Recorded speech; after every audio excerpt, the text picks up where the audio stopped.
আর প্রাণ প্রিয় দিনী ভাইয়েরা,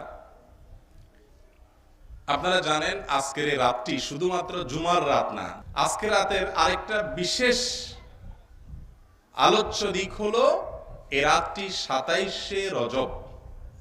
27শে রজব, 27শে রজবকে কি জানি বলে আমাদের দেশে? শবে মেরাজ, মানে আজকে মেরাজের রাত। কার মেরাজের রাত আজকে? তো উনি তো ইন্তেকাল করছেন, তার ওফাত হয়ে গেছে না, তাহলে তার মেরাজ কিভাবে আজকে হয়? আজকে কার মেরাজ? আজকে রাতে বুঝেন না আমার কথা? আজকের রাতে কার মেরাজ হচ্ছে? নবী করিম সাল্লাল্লাহু আলাইহি ওয়াসাল্লাম কি প্রতি বছর একবার করে মেরাজে যায়? তাহলে 27শে রজব নবী সাল্লাল্লাহু আলাইহি ওয়াসাল্লামের মেরাজের রাত কিভাবে হলো? হ্যাঁ, এটাকে মেরাজ বার্ষিকী বলা যেত যদি এই দিনে মেরাজের বিষয়টি প্রমাণিত হতো। আসলে মুশকিল হলো আমরা হলাম দিবস পালনে উস্তাদ। দিবস পালনে কি উস্তাদ? আজকালকার মুসলমানরা কাজের কাজ না পারলে কি হবে, দিবস পালনের ব্যাপারে বড় কি উস্তাদ। এত দিবস যে বছরে 360-65 দিন সবই প্রায় বুক হয়ে গেছে। গাছ দিবস, মাছ দিবস, ভাত দিবস, তরকারি দিবস, মা দিবস, বাবা দিবস, বন্ধু দিবস, বউ দিবস, হায় রে হায় রে হায় দিবস। দিবস দিতে দিতে দিবস সব বুক হয়ে গেছে। আমার মনে হয় সামনে থেকে রাত বুকিং করা শুরু হবে। এরপরে রাতও যদি শেষ হয়ে যায় তখন যে কি করবে মানুষ আল্লাহ জানে। ভাইরা আমার, নবী করিম সাল্লাল্লাহু আলাইহি সাল্লামের মেরাজ হয়েছে, এটি সত্য না অসত্য? মহাসত্য। বিভিন্ন হাদিসে বিশুদ্ধভাবে বর্ণিত হয়েছে। আহলে সুন্নাত জামাতের সমস্ত উলামায়ে কেরাম একমত যে নবী করিম সাল্লাল্লাহু আলাইহি সাল্লামের মেরাজ ঘটেছে, সংঘটিত হয়েছে, এটাকে অস্বীকার করার কোনো সুযোগ নাই। আর মেরাজের আরেকটা পার্ট বা অংশ আছে যেটাকে ইসরা বলা হয়, রাত্রিকালীন ভ্রমণ বলা হয়, যেটা মসজিদে হারাম থেকে মসজিদে আকসা পর্যন্ত হয়েছে। মক্কার মসজিদে হারাম থেকে ফিলিস্তিনের মসজিদে আকসা পর্যন্ত নবী সাল্লাল্লাহু আলাইহি সাল্লামকে রাতের বেলা আল্লাহ তাআলা অলৌকিকভাবে মুহূর্তের মধ্যে নিয়ে গেছেন এবং মসজিদে আকসাতে সমস্ত আম্বিয়া আলাইহিমুস সালাতু ওয়াস সালামকে আল্লাহ রাব্বুল আলামিন অথবা আম্বিয়া আলাইহিস সালাতু ওয়াস সালামের অনেককে আল্লাহ তাআলা সেখানে উপস্থিত করেছেন। তাদের রূহকে অথবা কিভাবে করেছেন আল্লাহু আলাম, নবী সাল্লাল্লাহু আলাইহি সাল্লাম সেখানে তাদের ইমামত করে নামাজ পড়িয়েছেন। রাতের বেলা হয়তো নফল নামাজ তাহাজ্জুদ পড়িয়েছেন। এরপরে আল্লাহ তাআলা তাকে সেখান থেকে আবার সপ্ত আসমান ভেদ করে আল্লাহ তাআলা তাকে আখিরাতের বিভিন্ন জায়গা দেখিয়ে আবার মক্কায় পৌঁছে দিয়েছেন। এই যে মক্কা থেকে ফিলিস্তিন পর্যন্ত, মসজিদে হারাম থেকে মসজিদে আকসা পর্যন্ত নিয়েছেন, এটাকে বলা হয় ইসরা। আর সেখান থেকে বাকি যে ভ্রমণ হয়েছে সেটাকে বলা হয় মেরাজ।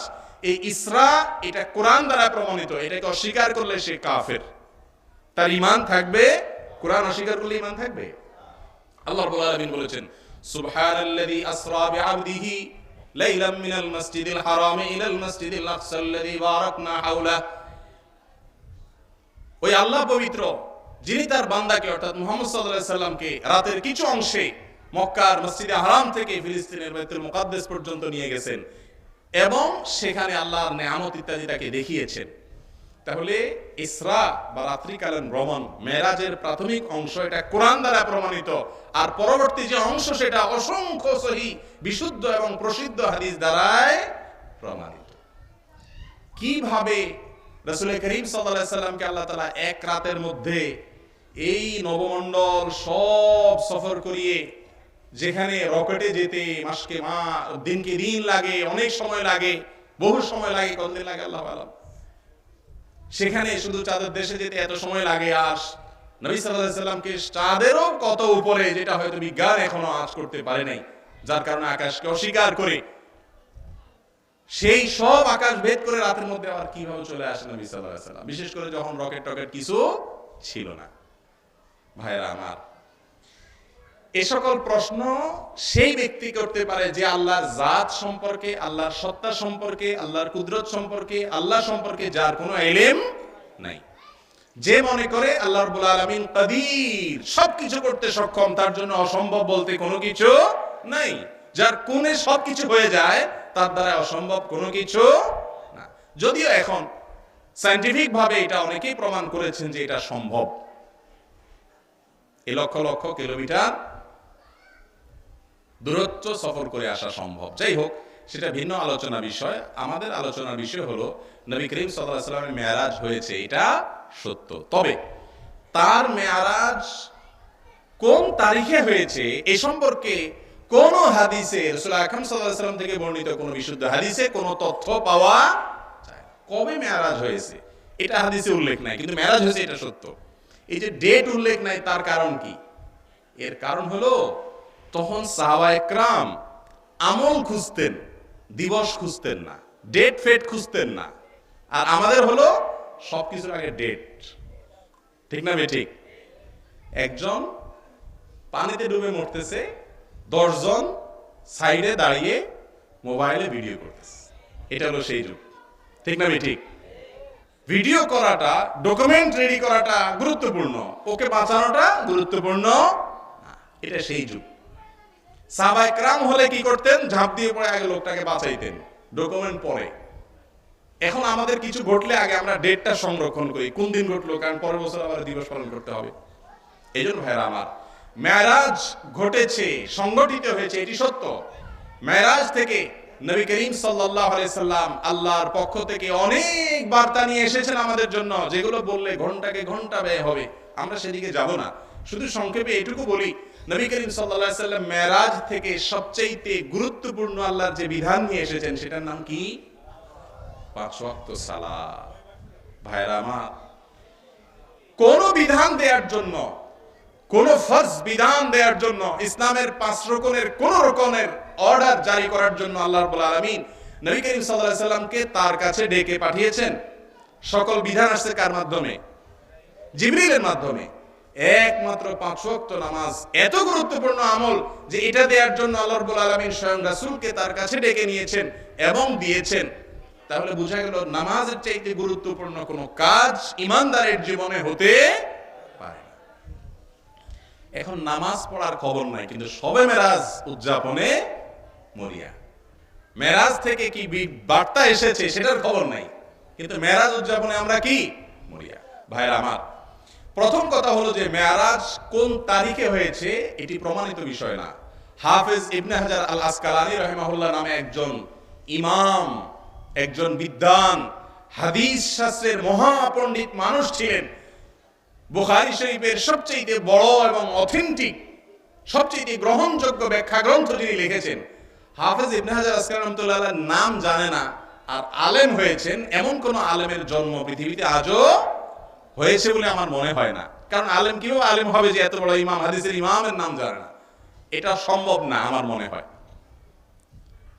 এরকম একজন ইমাম পণ্ডিত তিনি বলেছেন যে রজব মাসের 27তম রাতকে শবে মেরাজ বলে, বাদুল কুসাস, এটা তার ভাষা। কিছু কিছু কাহিনী রিসাইটার, গল্পবাজ, হাসানি কান্দানি ওয়াজ মাহফিলে কিছু লোক আছে না, এই টাইপের কিছু লোক আছে, এরা এই 27 তারিখে শবে মেরাজ হিসাবে ছড়াইছে। আসলে নবী করিম সাল্লাল্লাহু আলাইহি ওয়াসাল্লাম মেরাজের তারিখ কবে হয়েছে সম্পর্কে হাদিসে কোনো বর্ণনা পাওয়া যায় না। ইতিহাসবিদদের মতে অনেক মত আছে, 27 রজব একটা মত, আর অনেকগুলো মত আছে। আমরা যেভাবে এটাকে একেবারে গুরুত্বের সাথে বলি, রজব মাসের চাঁদ যখন উঠে, আমাদের দেশের সমস্ত মিডিয়াতে নিউজ কিভাবে হয় দেখছেন না আপনারা? কিভাবে নিউজ হয় বলেন তো? আমার মুখস্থ, আজ রজবের চাঁদ দেখা গিয়েছে। জাতীয় চাঁদ দেখা কমিটি বৈঠক করে ঘোষণা দিয়েছে, যেহেতু রজবের চাঁদ দেখা দিয়েছে, পত্রিকার শিরোনাম হলো আজ রজবের চাঁদ দেখা গিয়েছে, অতএব অমুক তারিখ শবে মেরাজ। ঠিক না ঠিক? রজব মাসটা সম্মানিত 4 মাসের একটা, যেই সম্মানিত মাসের বিস্তারিত বিবরণ আল্লাহ তাআলা কোরআনে কারীমে সূরা তাওবা উল্লেখ করেছেন। সহিহ বুখারীতে তার ব্যাখ্যা আবু বকর বর্ণিত হাদিসে নবী সাল্লাল্লাহু আলাইহি ওয়াসাল্লাম উল্লেখ করেছেন। কোন পত্রিকাতে এটা লেখে না যে আজ রজব মাসের চাঁদ দেখা দিয়েছে, যে রজব মাস সম্মানিত 4 মাসের একটা। এটা জীবনে দেখছেন কোনদিন? যে সম্মানিত মাস সম্পর্কে কোরআনে বর্ণনা আছে, হাদিসে বর্ণনা আছে, সব হাদিসের কিতাবে বর্ণনা আছে, সেটা বলার ব্যাপারে খবর নাই, যেটার কোনো ভিত্তি খুঁজে পাওয়া যায় না, ওইটাকে দেখবেন বড় করে মিডিয়া প্রকাশ করে। মিডিয়া সবসময় বেদাত প্রচারে বড় উস্তাদ, কখনো সহি জিনিস প্রচার করতে চায় না। ভাইরা আমার, তাহলে রজব মাসের 27 তারিখকে মেরাজ হয়েছে এটা একটা মত, এটাকে আবার একেবারে জাল ভিত্তিহীন বলে খুব শক্ত করে বলার দরকার নাই, এটা একটা ইতিহাসবিদদের একটা মত। তবে এর বাইরে আরো বহু মত আছে। অথেন্টিক কোন হাদিস দ্বারায় এই রাতে মেরাজ হয়েছে এটা প্রমাণিত না। আর যদি ধরেও নেওয়া হয় ঠিক আছে এই তারিখে নবী সাল্লাল্লাহু আলাইহি ওয়াসাল্লাম মেরাজ হয়েছে, যেহেতু জানি না, হতে পারে এই রাতেও হতে পারে, ধরলাম, কিন্তু এই রাতের কোনো বিশেষ আমল কোরআন হাদিসে কোথাও নাই। এমনকি এই দিনের অর্থাৎ আগামীকাল দিনের রোজা রাখারও কোনো ফজিলত কোনো হাদিসে পাওয়া যায় না। কোন জয়ীফ হাদিস থেকেও একটা জয়ীফ হাদিস সম্ভবত পাওয়া যায়, কিন্তু কোনো বিশুদ্ধ হাদিস বা গ্রহণ করার মতো কোনো হাদিস থেকে পাওয়া যায় না। ভাইরা আমার, রাসূল আকরাম সাল্লাল্লাহু আলাইহি ওয়াসাল্লাম মেরাজ কবে হয়েছিল মক্কায় জানা আছে আপনাদের? মানে কবে বলতে কতদিন পরে নবুয়তের? প্রায় 10 বছর পর। নবুয়তের 10 বছর পরে মেরাজ হওয়ার মানে হলো মক্কায় নবী করিম সাল্লাল্লাহু আলাইহি ওয়াসাল্লাম মেরাজের পরে আরো কত বছর ছিলেন? আরো 13 বছর ছিলেন। মক্কায় মোট কত বছর ছিলেন নবী হওয়ার পরে? তিনি 23 বছর। 10 বছর পরে যদি মেরাজ হয় তাহলে সাথে আরো কয় বছর ছিলেন? আরো 13 বছর। এরপরে মদিনা যায় কয় বছর বেঁচে ছিলেন? 10 বছর। 10 এর 13 কয় বছর হয়? 23। তার মানে মেরাজের ঘটনার পরে তিনি আরো কত বছর বেঁচে ছিলেন? 23 বছর। যদি মেরাজের ঘটনাকে কেন্দ্র করে কোন নফল রোজা রাতভর আমলের কথা হাদিস নবী সাল্লাল্লাহু আলাইহি ওয়াসাল্লামের জীবনে পাওয়া যেত, সেটা হাদিসে থাকতো কি থাকতো না? 23 বছর ছিল, উনি নিজেও তো করতেন, মেরাজ পালন করতেন, কিন্তু এরকম কোন হাদিস পাওয়া, তাহলে বোঝা গেল মেরাজ উপলক্ষে আমাদের বিশেষ করণীয় নাই। তবে হ্যাঁ, মেরাজকে বিশ্বাস করতে হবে, মেরাজের শিক্ষাগুলো ধারণ করতে হবে, মন গড়া কোনো আমল করা যাবে না। ভাইরা আমার, মেরাজ এর অনেক বার্তা আছে, এটা নিয়ে খুব বেশি আলোচনা আমরা করব না, কারণ আমার আরো 2টা বিষয় বাকি আছে। মেরাজ এই বিষয়ে নবী সাল্লাল্লাহু আলাইহি ওয়াসাল্লাম মেরাজ থেকে 5 ওয়াক্ত নামাজ নিয়ে আসে, এটা হলো সবচেয়ে গুরুত্বপূর্ণ বিষয়। দ্বিতীয়, মেরাজে যাওয়ার পরে আল্লাহ রাব্বুল আলামিন তার রাসূলকে সাল্লাল্লাহু আলাইহি ওয়াসাল্লামকে জান্নাতের বিভিন্ন দৃশ্য দেখিয়েছেন এবং বলেছেন এই আমল করলে এটা পাবে, এই আমল করলে এটা পাবে। অমুককে তার পায়ের আওয়াজ শুনেছেন নবীজি জান্নাতে। রাসূল আকরাম সাল্লাল্লাহু আলাইহি ওয়াসাল্লাম সাহাবীর পায়ের আওয়াজ শুনছেন না? হাদিসে আসছে যে তিনি পায়ের আওয়াজ শুনেছেন। পায়ের আওয়াজ আবার শুনে বুঝে কিভাবে? অনেক পরিচিত মানুষের পায়ের হাঁটার স্টাইল আওয়াজ শুনলে বোঝা যায় না যে অমুক আসছে। নবী সাল্লাল্লাহু আলাইহি ওয়াসাল্লাম মুখস্থ সাহাবীর পায়ের আওয়াজ। তো সাহাবী তো তখনও মারা যান নাই, পায়ের আওয়াজ কিভাবে শোনা গেল? আল্লাহ রাব্বুল আলামিন তার আওয়াজটাকে শুনিয়েছেন। এই যুগে তো প্লে করে রেকর্ড করে শোনানো খুব ইজি। অতএব আল্লাহ তাআলার জন্য এগুলো যে সম্ভব কিছুই না, অতএব এই যুগের বিজ্ঞান এবং সায়েন্সের উন্নতি আমাদেরকে সহজে বুঝিয়ে দিয়েছে। নবী সাল্লাল্লাহু আলাইহি সাল্লাম শুনতে পেলেন, সাহাবীকে জিজ্ঞাসা করলেন তোমার পায়ের আওয়াজ শুনতে পাইছি। তার মানে আগে আগে জান্নাতে চলে গেছে, কিয়ামতের কারণে গেছে। এসব শিক্ষা হাদিসে আসে না নাই, আমি সেদিকে যাচ্ছি না। অসংখ্য, বলতে গেলে ঘন্টায় ঘন্টা বলা যাবে মেরাজের শিক্ষা। যারা গীবত শিকায়ত করে বেড়ায়, নবী সাল্লাল্লাহু আলাইহি সাল্লামকে আল্লাহ তাআলা দেখিয়েছেন জাহান্নামে তাদের শাস্তির দৃশ্য। বড় বড় নখ নিজের গালে নিজে আঁচড়াতে থাকে আর রক্তাক্ত হতে থাকে। অটোমেটিক হয়ে গেছে, স্বাদে আঁচড়ায় না। জাহান্নামের শাস্তি এটা অটো হয়ে গেছে, কষ্ট পেতে থাকে শাস্তি। কেন? কারণ সে পৃথিবীতে মানুষের গীবত করে বেড়াতো, সমালোচনা করে বেড়াতো, চায়ের দোকানে আড্ডা দিত, মানুষের পিছনে সমালোচনা করতে লেগে থাকতো। এটা শাস্তি নবী সাল্লাল্লাহু আলাইহি ওয়াসাল্লামকে দেখানো হয়েছে। এটা মেরাজের বার্তা, যেন আমরা গীবত না করি। শাস্তি দেখানো হয়েছে, জাহান্নামে হাবুডুবু খাচ্ছে, তাকে পাথর নিক্ষেপ করা হচ্ছে। একদিকে জাহান্নামের কষ্ট, অপরদিকে পাথরের কষ্ট। জেনাকারের শাস্তি দেখানো হয়েছে, খুনির শাস্তি দেখানো হয়েছে, পা উপর দিকে ঝুলিয়ে আঘাত করা হচ্ছে, তারপরে বড় লোহার হাতুড়ি দিয়ে আঘাত করা হচ্ছে মাথায়। অনেক শাস্তির দৃশ্য দেখেছেন তিনি, নবী সাল্লাল্লাহু আলাইহি ওয়াসাল্লাম তাকে দেখিয়েছেন, আল্লাহ রাব্বুল আলামিন তাকে দেখিয়েছেন মেরাজে আমাদেরকে শিক্ষা দেওয়ার জন্য। সেই শিক্ষাগুলো মেরাজ থেকে অর্জন করতে হবে, ঘটা করে উদযাপনের কোনো প্রয়োজন নাই। আল্লাহ রাব্বুল আলামিন আমাদেরকে কোরআন এবং সুন্নাহর আদর্শ অনুযায়ী, নির্দেশনা অনুযায়ী আমাদের জীবনকে সাজানোর তৌফিক দান করুন। মন গড়া আমল থেকে আল্লাহ রাব্বুল আলামিন আমাদের সকলকে হেফাজত করুন। ভাইরা আমার, তাহলে রজব মাসের 27তম রাতে মেরাজ হলেও হতে পারে, অন্য কোনো দিনও হতে পারে, কিন্তু এই রাত উপলক্ষে কোনো করণীয় নাই। দিন উপলক্ষেও কোন হাদিসের আলোকে তেমন কোনো করণীয় নাই। তবে মেরাজ থেকে যে শিক্ষা আছে সেগুলো আমাদেরকে কি করতে হবে? ধারণ করতে হবে। 2টা বিষয় বললাম, একটা হলো এই রাত জুমার রাত, তার করণীয়। দ্বিতীয় হলো মেরাজের শিক্ষা এবং শবে মেরাজ কবে হয়েছে না হয়েছে সে বিষয়ে। এবার 3 নম্বর বিষয়, সেটা হলো শাবান মাস শুরু হইতে আর মাত্র কয়দিন আছে? 2 দিন বা 3 দিন, না 3 দিন, কমপক্ষে 3 দিন আছে। তো শাবান মাস শুরু হতে আরো 3 বা 4 দিন আছে। অতএব শাবান মাস সম্পর্কে আমাদের কিছু কথা জানা দরকার কি দরকার না? শাবান মাস, এ মাসটার কি ফজিলত আছে? বিশেষ কোনো ফজিলত আছে কিনা জানা আছে আপনাদের? শাবান মাসের বিশেষ ফজিলত, মাসের ফজিলত বলছি, করণীয় বলি নাই। এ মাসের কোনো বিশেষ ফজিলত আছে? এ মাসের বিশেষ কোন ফজিলত, এ মাসের কোন ফজিলত আলাদা করে হাদিসে বলা হয় না, তবে এ মাসের করণীয় আছে। এ মাসের বিশেষ কিছু করণীয় আমল আছে। শাবান মাস এটা রমজানের আগমনী বার্তা বহনকারী মাস। শাবান মাস আসলে রমজান মাস এর আওয়াজ এবং ঘ্রাণ পাইতে থাকে ইমানদার মানুষ, রোজাদার মানুষ। ক্ষণ গণনা শুরু হয়ে যায় শাবান মাস শুরু হলে। এ মাস সম্পর্কে রাসূল করিম সাল্লাল্লাহু আলাইহি ওয়াসাল্লামের জীবন থেকে আমরা অনেকগুলো আমল পাই, যে আমলগুলো আমাদের করা উচিত। 5টি আমলের কথা আমরা বলতে পারি, যে আমলগুলো আমরা করা উচিত বা করতে পারি শাবান মাস উপলক্ষে। 1 নম্বর হলো নফল রোজা রাখা। কি রাখা? আবু দাউদ এবং নাসাই বর্ণিত একটা হাদিসে ওসামা ইবনে যায়েদ রাদিয়াল্লাহু তাআলা বর্ণনা করেছেন যে রাসূল আকরাম সাল্লাল্লাহু আলাইহি সাল্লামকে তিনি দেখছেন অনেক বেশি নফল রোজা রাখেন। কোন মাসে? এই শাবান মাসে। তখন তিনি জিজ্ঞাসা করেছেন, ইয়া রাসূলুল্লাহ, মালি আরাকা তাসুমু ফি হাদা আশ-শাহর মা লা তাসুমু ফি গায়রিহি আও কামা ক্বাল। হে আল্লাহর রাসূল, আমি আপনাকে শাবান মাসে অনেক বেশি নফল রোজা রাখতে দেখি, অথচ অন্য কোন মাসে আপনি এত বেশি নফল রোজা রাখেন না, কারণ কি? আমাদের আয়েশা বর্ণিত হাদিসেও এসেছে রাসূল আকরাম সাল্লাল্লাহু আলাইহি সাল্লাম সম্পর্কে তিনি বলেছেন যে কানা ইয়াসুমু ফি শাবান মা লা ইয়াসুমু ফি গায়রি। নবীজি শাবানে যত রোজা রাখতেন অন্য কোন মাসে এত নফল সিয়াম রাখতেন না।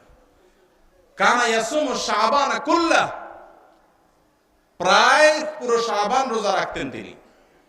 এত বেশি নফল রোজা নবী করিম সাল্লাল্লাহু আলাইহি ওয়াসাল্লাম এই মাসে রেখেছেন। আপনারা এখানে অনেক মানুষ উপস্থিত আছেন, আমি শুধু আমাদের নিজেদের আত্মজিজ্ঞাসার জন্য, আমাদের নিজেদের অবস্থান কোন জায়গায়, নবী করিম সাল্লাল্লাহু আলাইহি ওয়াসাল্লামের শিক্ষা কোথায় আর আমি কোথায়, এটা বোঝার জন্য আপনাদেরকে একটু প্রশ্ন রাখতে চাই। জীবনে শাবান তো বহু গেছে, যত বছর হায়াত পাইছেন ততটা শাবান গেছে না? বালেগ হওয়ার পর থেকে কাউন্ট বা হিসাব করা শুরু হবে। এই মজলিসে কয়জন মানুষ আছেন শাবান মাসের বেশিরভাগ দিনগুলোতে রোজা রেখেছেন? হাত তুলে দেখান। প্রশ্ন বুঝছেন আপনি? বুঝেন নাই আপনি, বুঝা গেছে। এই জন্যই তো, বুঝলে তো হাত তোলার কথা না, বুঝলে তো হাত তোলার কথা না। একজনের গরু মসজিদে ঢুকে গেছে, তো যার গরু ঢুকছে তাকে ইমাম সাহেব ডাইকাই না খুব শাসাইতেছে, এই মিয়া তুমি গরু ধরে রাখো না, তুমি এত বেখেয়াল মানুষ, মসজিদে ঢুকে গেছে তোমার গরু, গরু বাঁধে রাখবা না তুমি? তো সে বলতেছে, ইমাম সাহেব হুজুর, গরু আমার বুঝে না, এই জন্যই তো মসজিদে গেছে, আমি তো কখনো যাইতাই না। এখন এরকম হয়ে গেছে যে বুঝলে তো হাত তোলার কথা না। ভাইরা আমার, একটা হাতও কিন্তু উঠে নাই এই মজলিসে। হয়তো আল্লাহর কিছু মুখলেস বান্দা হাত তোলেন নাই, আমল করেছেন, আমরা সুধারণা রাখলাম, কিন্তু এটুকু নিশ্চিত যে এই মজলিসে প্রায় ম্যাক্সিমাম মানুষ জীবনে কখনো এই আমলটা করা হয়ে উঠে নেই। শাবানের বেশিরভাগ নফল রোজা রাখা, আল্লাহ তাআলা আমাদেরকে তৌফিক দান করুন। ভাইরা আমার, বেশিরভাগ রাখার দরকার নেই, অন্তত নফল রোজার শ্রেষ্ঠ মাস কোনটা? শাবান মাস, যেটা 3-4 দিন পরে শুরু হচ্ছে। নফল রোজার শ্রেষ্ঠ মাস উপলক্ষে নবীজি সাল্লাল্লাহু আলাইহি ওয়াসাল্লাম প্রায় গোটা মাস রোজা রাখতেন, বেশিরভাগ দিনগুলো রোজা রাখতেন। আমরা প্রায় বেশিরভাগ না রাখতে পারি, অন্তত 2-4টা হলেও তো রাখা দরকার, ঠিক না বেটি? চেষ্টা করবো তো ইনশাআল্লাহ। এই যে শাবান মাসে চাঁদ উঠলেও ওই পত্রিকা নিউজ একই দেখবেন, এটা দেখবেন না যে বলবে যে পবিত্র শাবান মাসের চাঁদ দেখা গিয়েছে, এই মাসে বেশি বেশি রোজা রাখা সুন্নাত।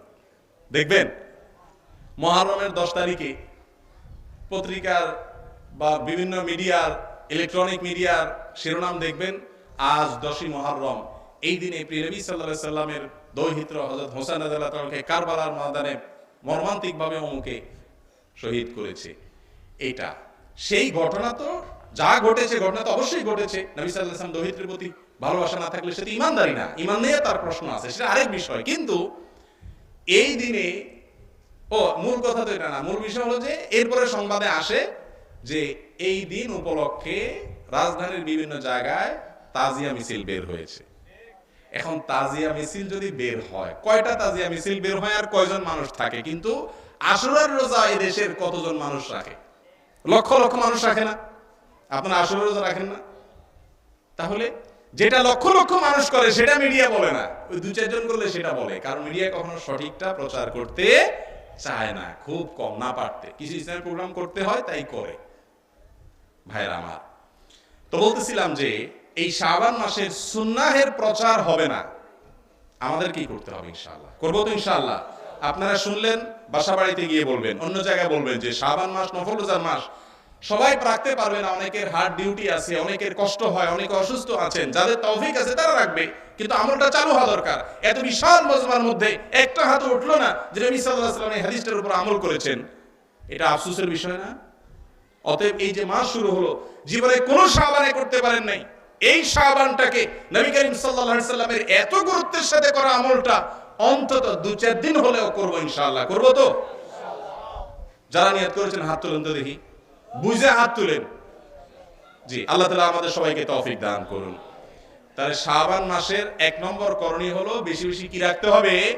নফল রোজা রাখতে হবে। এখানে একটা ছোট্ট প্রশ্ন আছে, ওইটা আপনাদের মনে উকি দিতে পারে, উত্তর আমি দিয়ে দিই। সেটা হলো, অন্য আরেকটা হাদিসে নবী আলাইহিস সালাম বলেছেন, আফদালুস সিয়ামি শাহরুল্লাহিল মুহাররম, সবচেয়ে উত্তম রোজা বাদে রমাদান, আফদালুস সিয়ামি বাদে রমাদান শাহরুল্লাহিল মুহাররম, অর্থাৎ রমজানের পরে সবচেয়ে শ্রেষ্ঠ যেই রোজা সেটা হলো মুহররম মাসের রোজা। তাহলে আবার নবীজি সবচেয়ে বেশি রোজা রেখেছেন কখন? শাবানে। আবার বলতেছেন মুহররমের সবচেয়ে শ্রেষ্ঠ রোজা, কাহিনী কি? এই বাহ্যিক যে সংঘর্ষ বা কন্ট্রাডিকশন মনে হয় এটা সবচেয়ে বিশুদ্ধ উত্তর হলো, বা বেশিরভাগ মুহাদ্দিসদের উত্তর হলো যে আসলে শাবান মাসের চাইতেও মুহররম মাসের রোজার ফজিলত বেশি। কিন্তু নবী করিম সাল্লাল্লাহু আলাইহি সাল্লাম শাবানে বেশি রোজা রাখতেন, তখন এটার ফজিলত বেশি ছিল। আল্লাহর পক্ষ থেকে যখন ওহী আসলো, বার্তা আসলো মুহররম মাস সম্পর্কে, সেটাতে বেশি রোজা রাখার আগেই আল্লাহ তাআলা তাকে দুনিয়া থেকে নিয়ে গেছেন, ফজিলতটা জানায় গেছেন, কিন্তু আমলের সুযোগ তার হয়নি। কথা কি বুঝাতে পারছি? তাহলে শাবান মাসের নফল রোজার ফজিলত আমরা জানলাম, আল্লাহ তাআলা আমাদেরকে আমল করার তৌফিক দান করুন। 1 নম্বর করণীয়। তবে শাবান মাসের নফল রোজা সম্পর্কে জানতে হবে যে শাবান মাসের শুরুর দিকে নফল রোজা রাখা উত্তম, শেষের দিকে না। শেষের দিকে রোজা না রাখা উচিত। অনেক উলামা ইকরাম মাকরুহ বলেছে, বিশেষ করে একেবারে শেষের দিন যেটা, সেদিনই তো রোজা রাখাই নিষেধ, যেটাকে ইয়ামুশ শক বলা হয়, হাদিসে স্পষ্ট নিষেধ আছে। এই জন্য শাবানের প্রথম 10 দিন খুব রোজা রাখবেন, দ্বিতীয় 10 দিন খুব রোজা রাখবেন, কিন্তু শেষের দিকে আস্তে আস্তে কমায় দিবেন। 1 নম্বর আমল পাইলাম শাবান মাসের কি করা? বেশি বেশি নফল রোজা রাখা। দ্বিতীয় আমল হলো, গত বছরের যদি কোনো রমজানের ফরজ রোজা বাদ গিয়ে থাকে, বা বিগত কোনো বছরের রোজা যদি ছুটে গিয়ে থাকে অসুস্থতার কারণে, কোনো সফরের কারণে রোজা রাখতে পারেন নাই, মা বোনরা মাসিক কারণে রাখতে পারেন নাই, তাহলে সেই রোজা শাবান মাসের মধ্যে রেখে শেষ করবেন। যদি এখনো বাকি থাকে, রমজান শুরু করার আগে আগে সেটা শেষ করবেন। কারণ আমাদের আয়েশা রাদিয়াল্লাহু তাআলা বর্ণিত হাদিসে আমরা জানতে পারি, তিনি বলেছেন যে আমি আমার আগের রমজানের ভাঙতি যে রোজাগুলো আমার থাকতো, সেগুলো আমি পরবর্তী রমজান আগে শাবান মাসে রাখতাম। শাবান মাসে কেন রাখতেন তিনি? কারণ নবী করিম সাল্লাল্লাহু আলাইহি সাল্লাম তার সঙ্গে থাকতো। স্বামীর সঙ্গে থাকলে স্বামীর পারমিশন ছাড়া, ফরজ রোজা ছাড়া অন্য রোজা রাখা যায় না। যে রোজা অন্য সময়, এটাও ফরজ রোজা, কিন্তু এটা আগে পরে রাখা যায়, এই জন্য স্বামীর পারমিশন লাগে। নবী সাল্লাল্লাহু আলাইহি সাল্লাম সাথে থাকতেন, এই জন্য তার হক লক্ষ্য করে তিনি অন্য সময় রোজা রাখতেন না। কিন্তু শাবান মাসে নবীজি নিজে যেহেতু বেশি নফল রোজা রাখতেন, এই চান্সে আমাদের আয়েশা তার কাজা রোজাগুলো রেখে ফেলতেন। এখান থেকে বোঝা গেল আগের বছরের কাজা রোজা থাকলে সেগুলো শাবানে রেখে ফেলা উত্তম। বুঝাইতে পারছি কথা? নাম্বার 3, শাবান উপলক্ষে তৃতীয় আমল হলো শিরক এবং হিংসা থেকে নিজেকে বাঁচিয়ে রাখা। এটা শাবান মাসের বিশেষ আমল। কেন বললাম? কারণ শাবানের মধ্য রজনী, যেটাকে লাইলাতুন নিসফে মিন শাবান বলা হয়, এই শাবানের মধ্য রজনী, যেটাকে আমরা নাম দিয়েছি লাইলাতুল বরাত, কোরআন হাদিসে কোথাও এই নাম নাই। কোরআন হাদিসে এটাকে লাইলাতুল বরাত মানে, কোরআন হাদিসে বলা হয়েছে লাইলাতুন নিসফি মিন শাবান, যার বাংলা হয় শাবানের মধ্য রজনী বা মধ্যরাত, যেটাকে 15তম রাত বলে। এই রাত সম্পর্কে নবী আলাইহিস সালাম একটা হাদিস বর্ণিত হয়েছে মুহাদ্দিসিন ইকরাম, সে হাদিসকে হাসান বলেছেন, এবং আর অনেকগুলো হাদিস আছে, সবগুলো একত্র করলে এটাকে গ্রহণযোগ্যতা লেভেলে অবশ্যই দেওয়া যায়। সেটা হলো আল্লাহ রাব্বুল আলামিন এ রাতে সব মানুষকে সাধারণ ক্ষমা ঘোষণা করেন, শুধুমাত্র হিংসুক এবং মুশরিক ছাড়া। ইল্লা লিমুশরিকিন আও মুশাহিন, যে অন্যের প্রতি হিংসা রাখে আর শিরক করে, শিরকে আকবর করে, তার কোনো সাধারণ ক্ষমা নাই। এই জন্য যত সাধারণ ক্ষমা আছে সেগুলো পাওয়ার জন্য শিরক এবং ফাসাদ থেকে বেঁচে থাকার কি করতে হবে? চেষ্টা করতে হবে। তবে এই রাতে ভাগ্য নির্ধারণ হয় কি হয় না সে নিয়ে লম্বা চড়া আলোচনা আছে। সূরা দুখান আয়াত নম্বর 1 থেকে 4, এখানে আল্লাহ রাব্বুল আলামিন বলেছেন, ইন্না আনজালনাহু ফি লাইলাতিন মুবারাকা, আমি একটি বরকতময় রাতে কোরআন নাজিল করেছি। সেটা কোন রাত? কোরআন নাজিল হয়েছে কোন রাতে? লাইলাতুল কদর, শবে কদরে। কারণ আল্লাহ বলেছেন ইন্না আনজালনাহু ফি লাইলাতিল কদর, শবে কদরে কোরআন নাজিল করেছি। তো আল্লাহ বলেছেন সূরা দুখানে, আমি যে রাতে কোরআন নাজিল করেছি, ফিহা ইউফরাকু কুল্লু আমরিন হাকিম, সে রাতে গুরুত্বপূর্ণ সব বিষয়গুলো ধার্য করা হয়। আয়াতের আলোকে বেশিরভাগ মুফাসসিরগণ বলেছেন লাইলাতুল কদরে আল্লাহ রাব্বুল আলামিন গুরুত্বপূর্ণ বাজেটগুলো ধার্য করে থাকেন। আর অনেক বিস্তারিত আলোচনা আছে, কিন্তু লাইলাতুন নিসফি মিন শাবান, যেটাকে আমরা শবে বরাত বলছি, এর এইটুকু ফজিলত অবশ্যই অস্বীকার করার কোনো সুযোগ নেই যে এই রাতে আল্লাহ রাব্বুল আলামিনের সাধারণ ক্ষমা ঘোষণা করা হয়েছে। এর বাইরে এই মাস উপলক্ষে, শাবান মাস উপলক্ষে আমাদের চতুর্থ করণীয় হলো বেশি বেশি দান সদকা এবং ইবাদতের মাধ্যমে নিজেকে ইবাদতে অভ্যস্ত করে তোলা। বিশেষ করে প্রথম যে আমলটা বলছি, রোজা বেশি রাখা। এই মাসে নবী সাল্লাল্লাহু আলাইহি ওয়াসাল্লাম কেন বেশি রোজা রাখতেন? এর অনেক কারণ। একটা কারণ হলো এই মাসটাতে রমজানের আগের মাস হওয়ার কারণে বেশি বেশি নফল রোজা রাখলে মূল যে রমজানের রোজা আসতেছে সেটার জন্য এক্সারসাইজ হয়, এটার জন্য কি হয়? অনুশীলন করা হয়, যাতে হঠাৎ করে রমজান রোজা রাখলে শরীর খারাপ না করে, অসুস্থ হয়ে না যায়, খারাপ না লাগে। এই মাস থেকে রোজা রেখে রেখে আস্তে আস্তে কি করা? অভ্যাস করা। এছাড়া আপনারা ফরজ নামাজে দেখেন আগে পরে সুন্নত নামাজ আছে না নেই? প্রত্যেকটা ফরজ নামাজেই প্রায় জোহরের আগে পরে আছে, মাগরিবের পরে আছে, এশার পরে আছে, ফজরের আগে আছে। এই যে নামাজের আগে পরে সুন্নত নামাজ, এগুলো কেন? এগুলো হলো ফরজের পরিপূরক। আপনি যখন কোনো গুরুত্বপূর্ণ কাজে একটা পেপার, একটা ভোটার আইডি কার্ডের, এনআইডি কার্ডের ফটোকপি নেওয়া লাগে, একটা কপি লাগলে আপনি দুইটা নিয়ে যান, যদি একটা নষ্ট হয়ে যায় আরেকটা কাজে লাগানো যাবে। এই জন্য ফরজ আমলের পাশাপাশি নফল আমল বা সুন্নত আমল বেশি বেশি করতে হয়। নবী করিম সাল্লাল্লাহু আলাইহি ওয়াসাল্লাম সে শিক্ষা দিয়েছেন। তো নামাজের যেরকম আগে পরে সুন্নত আমল আছে, এটাকে আমরা বলি ওয়ার্ম আপ, গা গরম, রিহার্সেল, অনুশীলন, যাতে করে মূল আমার যে নামাজ সেটা শুরু করার আগে এই নামাজ থেকে আমি শুরুটা করতে পারি, এটা প্রস্তুতি। এই জন্য রমজানের আগে শাবান থেকে নফল রোজা রাখা হলো রমজানে কি প্রস্তুতি। আর এর আসল এবং মূল কারণ হলো দুটি, যেটি ওসামা ইবনে যায়েদ রাদিয়াল্লাহু তাআলা বর্ণিত হাদিসে নবী সাল্লাল্লাহু আলাইহি ওয়াসাল্লাম বলেছেন। ওসামা রাদিয়াল্লাহু তাআলা জিজ্ঞাসা করেছেন, ইয়া রাসূলুল্লাহ, শাবানে আপনি এত রোজা কেন রাখেন?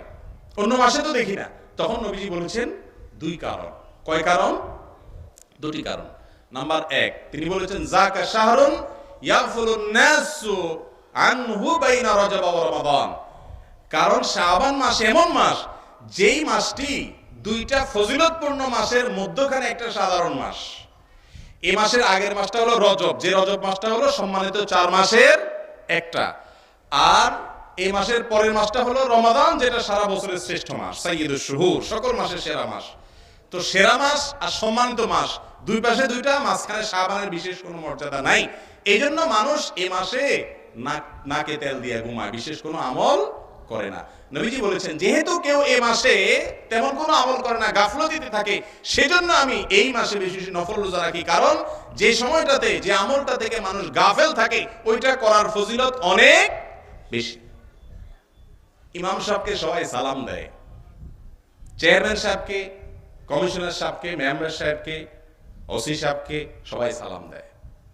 কিন্তু একজন বেচারা রাস্তার ক্লিনার, রিক্সাওয়ালা, তারে সচরাচর কেউ সালাম দেয় না, আপনি তাকে সালাম দিলেন বেশি করে করে, ইনশাআল্লাহ এই আমলটা জিন্দা করার উদ্দেশ্য থাকলে আপনি আল্লাহর কাছে অতিরিক্ত সওয়াব পাবেন। ওই চেয়ারম্যান সাহেব, মেম্বার সাহেব, ইমাম সাহেবকে সালাম দেওয়ার চাইতে এইকে সালাম দিলে কি হবে? সওয়াব বেশি হবে।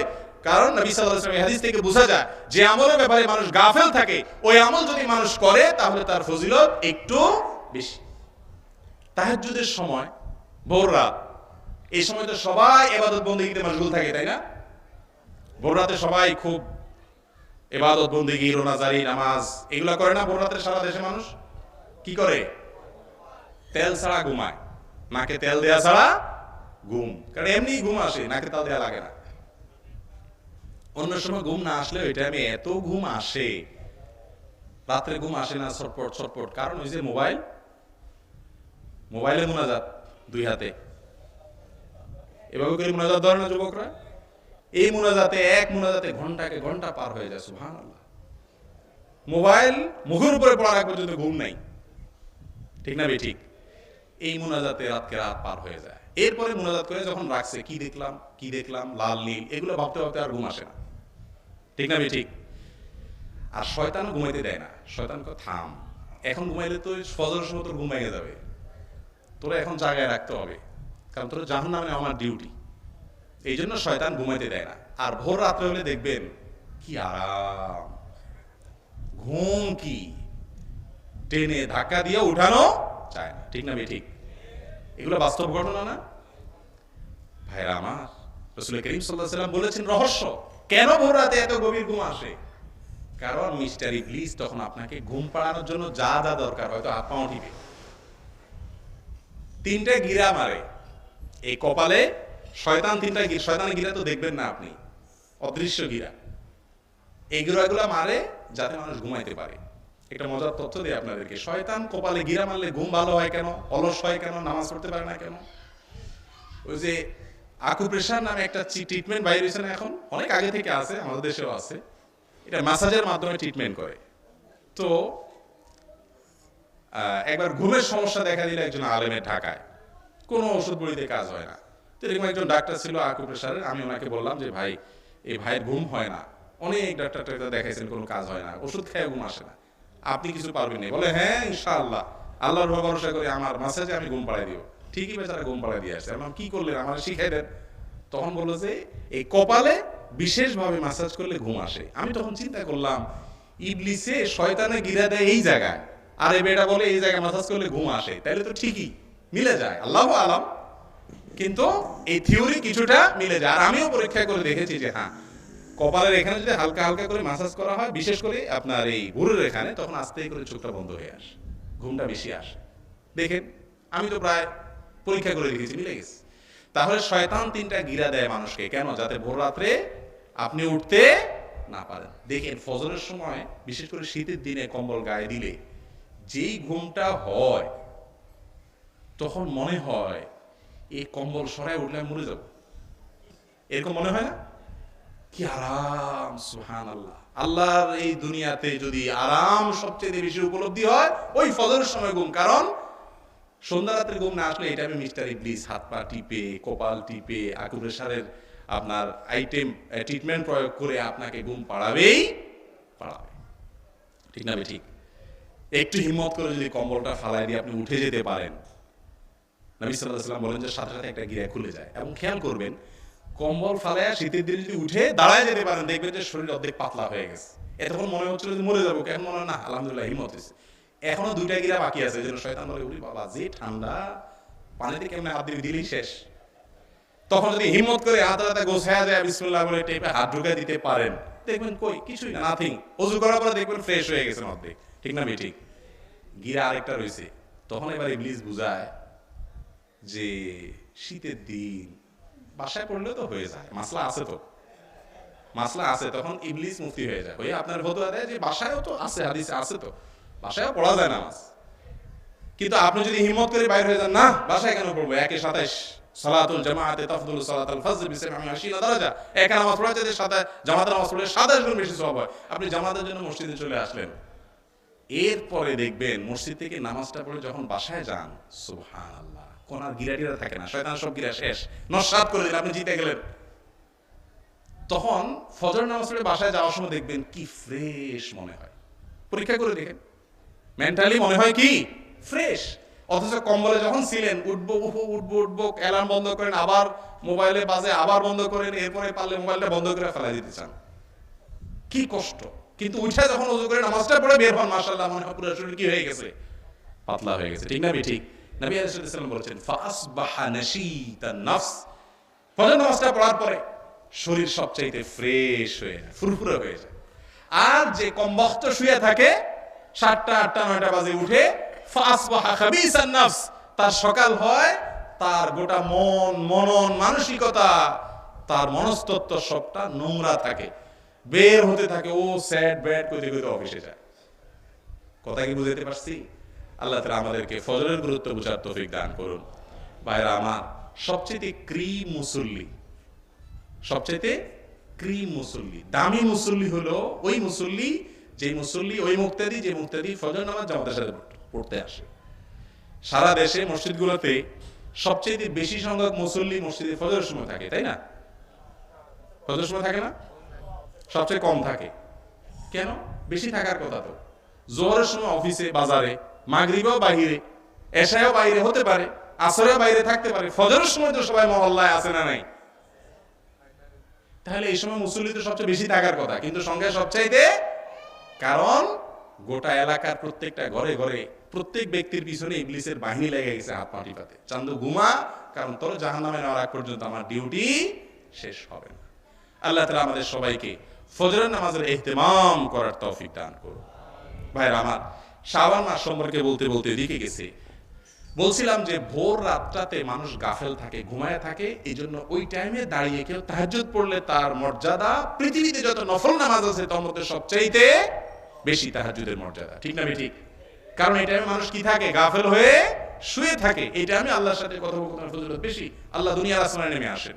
এই জন্য শাবান মাসটাতে মানুষ গাফেল হয়ে থাকে। সাহাবায়ে কেরামের যুগে গাফলতি একরকম, এখন আবার আরেক রকমের গাফলতি হয়েছে, সে বিষয়ে পরে বলতেছি। তো এই গাফলতির কারণে এই টাইমে নবী সাল্লাল্লাহু আলাইহি ওয়াসাল্লাম নফল রোজা বেশি রাখতেন। আর দ্বিতীয় কারণ কি? এটা আরো বেশি জরুরি। নবী সাল্লাল্লাহু আলাইহি ওয়াসাল্লাম বলেছেন, এই মাসে আমি নফল রোজা এই জন্য রাখি যে যাকা শাহরুন তুরফাউ ফীহিল আমালু ইলা রাব্বিল আলামিন ফাউহিব্বু আন তুরফা আমালি আও ইউরফা আমালি ওয়া আনা সাইম। নবী সাল্লাল্লাহু আলাইহি ওয়াসাল্লাম বলেছেন, শাবান মাসে বান্দার সারা বছরের সমস্ত আমলের হিসাব নিকাশ, প্রতিবেদন, রিপোর্ট ফেরেশতারা আল্লাহর সামনে তুলে ধরে, প্রত্যেকের আমলনামা। নবীজি বলেছেন, আমি চাই আমার আমলনামা আল্লাহর কাছে যখন তুলে ধরা হচ্ছে তখন আমি যেন রোজাদার অবস্থায় থাকি। আপনি একটা কোম্পানিতে ডিউটি করেন, হঠাৎ করে আপনার মালিক এসে হাজির। মালিক সচরাচর আসে না, আপনি ডিউটিতে ফাঁকি ফুকি দেন, কিন্তু মালিক এসে হাজির, আপনি তাকায় দেখেন মালিক আছে।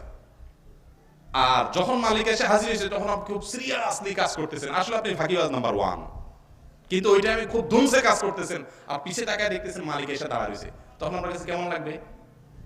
বাহ, সাকসেস আমি আজকে, এটা দেখাই দিয়েছি আমি কাজ করছি, মাশাআল্লাহ। ফাঁকি ঝুঁকি করা যদি দেখে যেত তাহলে তো খবর হয়ে যেত, তাই না? নবী রাসূলুল্লাহ সাল্লাল্লাহু আলাইহি ওয়াসাল্লাম বলেছেন যে এই মাসটাতে যেহেতু আল্লাহর সামনে আমলনামা পেশ করা হয়, এই জন্য আমি রোজাদার অবস্থায় আমলনামা পেশ করা হলে আল্লাহ তাআলা আমলনামা আমার দিকে যখন তাকাবেন, আমার রোজাদার অবস্থা দেখে আল্লাহ তাআলা আমার আমলনামাকে সহজ করবেন। এই জন্য শাবান মাসে কি করতে হয়? নফল রোজা বেশি। কতগুলো কারণ, অথচ এটা রাখা হয় না। শবে বরাতের রোজা ছাড়া আর শাবান মাসে নফল রোজা কেউ রাখে না। রাখবেন তো ইনশাআল্লাহ এখন থেকে? আল্লাহ আমাদেরকে তৌফিক দান করুন। তো 4 নম্বর আমলের কথা বলছিলাম। সাহাবায়ে কেরাম, অনেক সাহাবায়ে কেরাম থেকে বর্ণিত আছে, তারা শাবান মাস আসলে দান সদকা বেশি করে করতেন, যাতে গরিব দুঃখীরা রমজান মাসের খাবার দাবার সংগ্রহ করে ঠান্ডা মাথায় ইবাদত বন্দেগী করতে পারেন, এবং কোরআন তেলাওয়াত ইত্যাদি বাড়াই দিতেন। এটা হলো শাবান মাসের গুরুত্বপূর্ণ আরেকটা কাজ। আর 5 নম্বর হলো চাঁদ দেখা। এটা তো বিদায় হয়ে গেছে, একেবারে শেষ। শহর অঞ্চলের মানুষ তো এখন এগুলা, গ্রামেও দেখে না আজকে। শাবান মাসের শেষের দিনে 29তম শাবানে বা 30তম শাবানে, 29তম শাবানে কি দেখতে হবে? কোন মাসের চাঁদ? রমজান মাসের চাঁদ।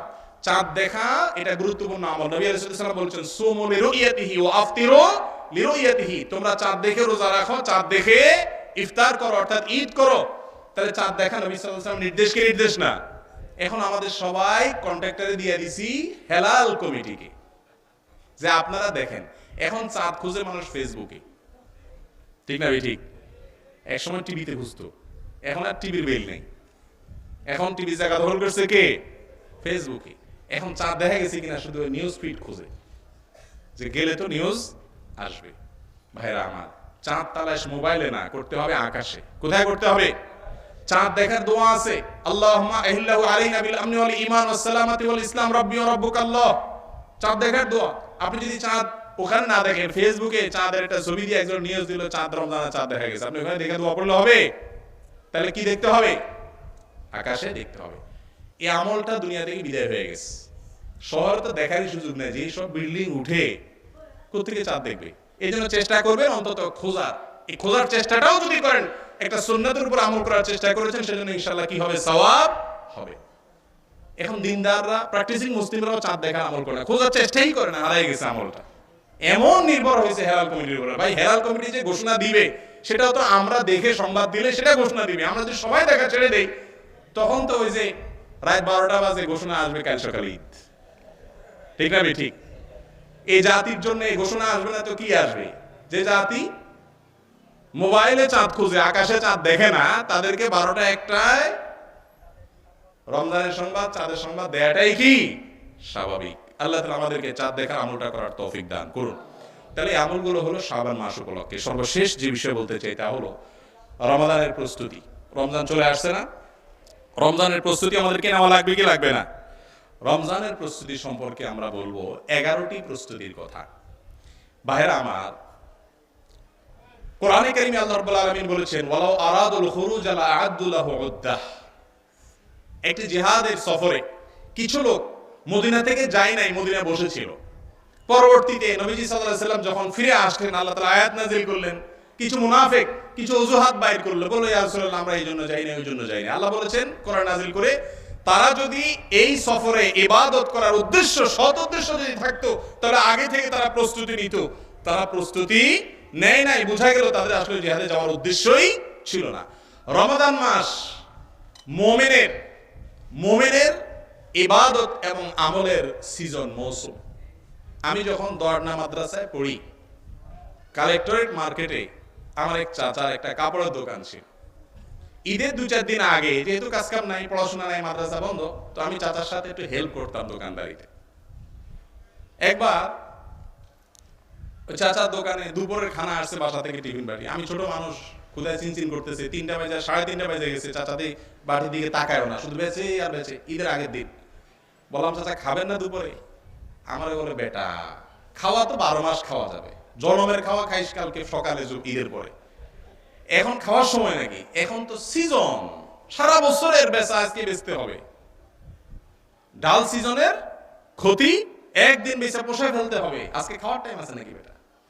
ভাইরা আমার, আল্লাহ রাব্বুল আলামিন মুমিনদেরকে রমজান মাসটা দেন ঠিক এইভাবে, বছরের অন্য সময়ের ইবাদতের ঘাটতি যেন পুষিয়ে দিতে পারে। এ মাসে অল্প করলে অনেক ফজিলত, বেশি বেশি করার সুযোগ আছে, এরকম ফজিলতপূর্ণ একটা মাস দিয়েছেন, যাতে অন্য মাসের সওয়াবের ঘাটতি আমরা কি করতে পারি? পোষায়া নিতে পারি। এখানে দোকানদার খাওয়া ছেড়ে দেয় চাঁদ রাত্রে বেচার জন্য, যে খাওয়ান পরেও খাওয়া জায়গা বেচে লই, কালকে তো আর কাস্টমার থাকবে না এতটা। সেখানে আমরা রমজান মাস ইবাদতের সিজন আসে, কিন্তু এত খানা আমরা খাই। বাণিজ্য মন্ত্রী কয়েকদিন আগে ঘোষণা দিয়েছেন যে সব ঠিকঠাক আছে, বাজারে কোনো অসুবিধা নেই, টান পড়বে না। ব্যাপার কি? রমজানের আগে মন্ত্রী এটা বলে কেন? সারা বছর তো বলে নাই, কারণ মন্ত্রী জানে যে পাবলিক রেডি হয়ে আছে ঝাঁপায়া পড়ার জন্য খাওয়ার পেছনে, ঠিক না ঠিক? রমজানের আগে বাণিজ্য মন্ত্রণালয়ের রমজানের প্রস্তুতি কি, কিভাবে প্রস্তুতি নেয় মন্ত্রণালয় জানেন না আপনারা? ছোলা আমদানি করতে হবে অস্ট্রেলিয়া থেকে, চিনি আমদানি করতে হবে ভারত থেকে বেশি করে, কারণ এত শরবত খাবে বাঙালি, চিনির দাম বেড়ে যাবে বাজারে। পেঁয়াজ আনতে হবে, দাম বেড়ে যাবে, কারণ এত পেঁয়াজি খাবে, বাজারে সব টান পড়ে যাবে। খেজুর আমদানি করতে হবে, এরকম বিভিন্ন জিনিস আমদানি করা। এটা হলো বাণিজ্য মন্ত্রণালয়ের রমজানের কি প্রস্তুতি। স্টাইল খেয়াল করেন, খাওয়ান দাওয়ানের আয়োজন কিন্তু রমজানের প্রস্তুতি। আর ওই টেলিভিশন গুলো আর সিনেমা হল গুলো এদের রমজানের প্রস্তুতি হলো কি ঈদের সিনেমা, ঈদের অনুষ্ঠান। ঈদের প্রথম দিন দেখুন আর জাহান্নামের টিকিট বুক করুন, ঈদের দ্বিতীয় দিন দেখুন আর জাহান্নামের রিজার্ভেশন করুন, ঈদের তৃতীয় দিন দেখুন আর জাহান্নামে চলে যান। এই সব আয়োজন এদের হলো রমজানের প্রস্তুতি, এগুলা মিডিয়া আলাদের। এরপরে আসেন দোকানদারদের প্রস্তুতি, বিশেষ করে মুদি দোকানদারদের। যত আইটেম আছে খাবার দাবারের, বিশেষ করে রমজানে যেগুলো টানবে পাবলিক, ধুমসে গুদামজাত করো, কইরা এবার যখন দাম বেড়ে যাবে এবার আস্তে করে বস্তা বাইর করো। 70 টাকা চিনি 150 টাকা, ঠিক না ঠিক? 100 টাকা সয়াবিন 150 টাকা। এভাবে বেশি মুনাফা করার জন্য রমজানের প্রস্তুতি, কিন্তু এটা ব্যবসার কি প্রস্তুতি? অধিক মুনাফা অর্জন রমজানের প্রস্তুতি। ওই যে মাল সামান আমদানি করা, খাবার আমদানি করা রমজানের প্রস্তুতি। আর আমাদের সাধারণ পাবলিকের রমজানের প্রস্তুতি কি? ছোলা কিনে, চিনি কিনে, বেসন কিনে, বেগুনি কিনে, কাঁচামরিচ কিনে বোঝাই করে ফেলায়। 15 শাবানের পর থেকে আপনার বাজারে এমন কিনা কিনে পাবলিক, ঠিক না ঠিক? বাজারে টানটা পড়ে কেন ভাই? রমজান মাসে কি, বিশেষ করে প্রত্যেক বছর রমজান মাসে কি 20 লাখ রোহিঙ্গা ঢুকে বাংলাদেশে, ইন্ডিয়ান লোক ঢুকে বাংলাদেশে? মানুষ তো ওইগুলো আছে, তাহলে খানা টান পড়ে কেন? কারণ এত খানা পাবলিক রমজানে খায় যে বাজারে টান পড়ে যায়, ঠিক না ঠিক? রমজানের প্রস্তুতি দেখেন, যেভাবে খাওন দাওন জোগাড় করা শুরু করি আমরা, তাতে মনে হয় এটা খাওনের মাস আসছে। কিসের মাস আসছে? খাওয়া দাওয়ার মাস আসতেছে। অতএব ধুমসে খাবার দাবার জোগাড় করো, ঝাঁপায় পড়তে হবে। আমি যে বললাম এগুলো কি ঠিক না ঠিক? এগুলো আমাদের সমাজের বাস্তবতা না ভাইয়ের আমার? দুর্ভাগা আমরা, যে মাসে আল্লাহ রাব্বুল আলামিন দিনের বেলায় পানাহারি বন্ধ করে দিয়েছেন, খাদ্যই অপশন রাখেন নাই, সে মাসে তো অন্য টাইমের চাইতে খানা আরো কম খাওয়া দরকার, ঠিক না ঠিক? কিন্তু একটা ভুয়া হাদিস আমাদেরকে এই অতিরিক্ত খাদ্যকে পরিণত করে দিয়েছে। সেটা হচ্ছে রমজানে যত খাও কোনো হিসাব নেই, ঠিক না ঠিক? আমি বলি রমজানে আরো বেশি হিসাব হবে, কারণ আল্লাহ বলবে ফজিলতপূর্ণ মাস, তুই এত খাইছস, খাওয়ার জন্য তারাই করতে পারস নাই, আরো ধরা বেশি হইতে পারে। কিন্তু কোত্থেকে হাদিস ছড়াইছে যে হাদিসের কোনো ভিত্তি পাওয়া যায় না, যে রমজানে যত খাও কোনো কি নাই, হিসাব নাই। ভাইরা আমার, রমজানের প্রস্তুতি একজন ইমানদারের কেমন হওয়া উচিত? ছোলা চিনি বেগুন বেসম সঞ্চয় করে আগে থেকে কিনে জমা করে রমজানের প্রস্তুতি না। রমজানের প্রস্তুতি ভিন্ন বিষয়। 11টা প্রস্তুতির কথা বলে আমি শেষ করব। 1 নম্বর হলো প্রস্তুতি যেটা রমজান আমাদেরকে করতে হবে, তা হলো তওবা এবং ইস্তিগফারের মাধ্যমে রমজানের প্রস্তুতি নিতে হবে। তওবা এবং ইস্তিগফার কেন করবেন? রমজান আসছে, আপনি তওবা ইস্তিগফার করার কারণ হলো, ভালো করে কান খাড়া করে শুনে রাখেন, আগের যদি কোনো গুনাহ এবং পাপ থাকে, আল্লাহ রাব্বুল আলামিনের সাথে যদি আপনার কোনো হিসাব নিকাশের গরমিল থাকে, নতুন কোন ইবাদতের তৌফিক সচরাচর আল্লাহ তাআলা দেন না। হালখাতা বুঝেন? হালখাতা এখন তো নাই আর হালখাতা, আগে এক সময় ছিল, এখনো আছে কিছু কিছু। হালখাতার সিস্টেম হলো ভাই, আগে সব দেনা পরিশোধ করেন, এবারে নতুন করে যত মনে চায় বাকি নেন, ঠিক না ঠিক? আল্লাহ রাব্বুল আলামিনের কাছে হালখাতা করলে, তওবা করে মাপ চেয়ে নিলে, নতুন করে আল্লাহ ইবাদতের তৌফিক দেন। শেখ আব্দুর রহমান আস-সুলাইস, যিনি মক্কার হারামের ইমাম, তার কাছে যুবকরা একবার গিয়েছিল। একদল যুবক গিয়ে বলল যে, উস্তাদ শেখ, আমরা প্রতি বছর রমজান আসার আগে খুব চেষ্টা করি, এইম নেই যে এবার রমজানটা একটু ভিন্ন ভাবে কাটাবো। কত রমজানই চলে যায়, অথচ আমি গুনাহ মাফ করতে পারি না, ইবাদত করে তৃপ্তি পাই না, হেলায় হারিয়ে ফেলি। দেখতে দেখতে রমজান চলে যায়, শেষের দিকে এসে হায় উতাস করি, এভাবে গোটা জীবন গেছে। রমজান ইবাদত করতে কেন পারি না, কেন তৌফিক হয় না? তখন শেখ সুলাইস হাফিজাহুল্লাহ বলেছেন যে, বাবা, এটার বড় কারণ হলো আমাদের গুনাহ। গুনাহের কারণে যখন আল্লাহর রহমত থেকে মানুষ দূরে সরে যায়, আল্লাহর ইবাদত করার তৌফিক তার হয় না। এই জন্য রমজান আসার আগে তওবা ইস্তিগফার করে, কান্নাকাটি করে, আগের সমস্ত পাপের কথা স্মরণ করে আল্লাহর কাছে ক্ষমা চাও, তওবা করে ইস্তিগফার করো, তাহলে ইনশাআল্লাহ নতুন করে ইবাদতের তৌফিক হবে। এই জন্য রমজান আসার আগে তওবা ইস্তিগফার করে রমজানে ইবাদতের তৌফিক আমরা কামনা করব। 1। 2 নম্বর প্রস্তুতি হলো দোয়া করা, আল্লাহর কাছে তৌফিক চাওয়া। আল্লাহ, রমাদানে আপনি ইবাদতের তৌফিক দিন। ভাইরা আমার, আপনি আমি যতই চেষ্টা করি, যত ওয়াজ করি, যত ওয়াজ শুনি, রব্বুল আলামিন যদি তৌফিক না দেন ইবাদত করতে পারবো না। এজন্য রমজানের আগে থেকে এখন থেকে দোয়া শুরু করে দেন, মালিক রমজানে তুমি কত মানুষকে ধনী বানাই দিবা, কত মানুষকে জান্নাতের মালিক বানাই দিবা, মালিক কত মানুষকে তুমি তোমার নৈকট্য দিয়ে দিবা, কত মানুষের সমস্ত গুনাহ মাফ করে দিবা। এই মাসের শেষের রাতগুলোতে বিশেষ করে প্রতি রাতে অগণিত মানুষকে আম এবং সাধারণ ক্ষমা ঘোষণা করা হয়। আল্লাহ তুমি আমাকে সেই সৌভাগ্যশীলদের কাতারে রাখিও, রমজানটা যেন ভালোভাবে কাটাইতে পারি, হায়াত যেন পাই। এই জন্য আগে থেকে কি করতে হবে? ইনশাআল্লাহ দোয়া করতে হবে। এটা রমজানের দ্বিতীয় প্রস্তুতি। 3 নম্বর প্রস্তুতি হলো চাঁদ দেখতে হবে, যেটা একটু আগে বললাম, শাবানের শেষ দিনে রমজানের চাঁদ দেখতে হবে। আর 4 নম্বর হলো নফল রোজা রাখতে হবে রমজানের আগে। শাবান মাস থেকে নফল রোজা রাখতে হবে, ওই যে রমজানের অনুশীলনের অংশ হিসেবে, প্রস্তুতির অংশ হিসেবে। 5 নম্বর প্রস্তুতি হলো রমজান মাস এবং শাবান মাসের, রমজান মাস এবং সিয়ামের রোজার ফজিলত সম্পর্কিত হাদিসগুলো জানবেন। সিয়ামের রোজা রাখার এত ফজিলত, এত হাদিস, আমার মনে হয় না অন্য কোন আমলের ফজিলত সম্পর্কে এত হাদিস আছে, এত হাদিস। এই হাদিসগুলোর বাংলা অথবা উলামা ইকরাম থেকে ব্যাখ্যা এগুলো জেনে নেবেন, এবং সম্ভব হলে রমজানের ফাজাইল সম্পর্কিত আমলগুলোকে বাসায় রাখবেন, বইগুলোকে বাসায় উল্টে উল্টে দেখবেন বা লিখে টাঙায় রাখবেন।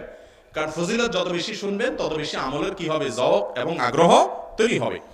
6 নম্বর প্রস্তুতি হলো রমজান সম্পর্কিত মাসাইল জানতে হবে। কিসের রোজা ভাঙে, কিসের রোজা ভাঙে না, কিসের রোজা মাকরুহ হয়, কিসের রোজা ত্রুটিযুক্ত হয়, এই মাসালাগুলো রমজানের আগে থেকে জানতে হবে। আর 7 নম্বর প্রস্তুতি হলো আগের বছরের কাজা রোজা থাকলে রমজান আগে আগে রেখে ফেলতে হবে, নতুন বছরের জন্য এটা প্রস্তুতি হালখাতা করতে হবে। 8 নম্বর হলো রমজানের বিশেষ কিছু আমল আছে। আমাদের একটা বক্তব্য ইউটিউবে আছে এবং বিভিন্ন পত্রিকাও ছাপছে, গুগলে সার্চ দিলে পাবেন, মাহে রমজানের 20 আমল লিখে দিলে আসবে। আমরা কোরআন হাদিস থেকে ঘেটে রমজান মাসের 20টা আমল সেখানে তুলে ধরার চেষ্টা করেছি। এই আমলগুলো যদি আপনি জানা থাকে তাহলে আমল করতে পারবেন, আর না হলে শুধুমাত্র রমজান মাসে দুইটা আমল। রমজান মাস মানে 2টা না 4টা আমল বাঙালির। 1 ইফতার খাওয়া, 2 সাহরি করা, 3 তারাবি পড়া, 4 রোজা রাখা। বাস রমজানের কয় আমল? বাঙালির রমজানের 4 আমল। অথচ গোটা রমজানে নবী করিম সাল্লাল্লাহু আলাইহি সাল্লাম এত আমল করতেন। কানা ইয়াজতাহিদু ফীহি মা লা ইয়াজতাহিদু ফি গায়রিহি। সহিহ বুখারী হাদিস।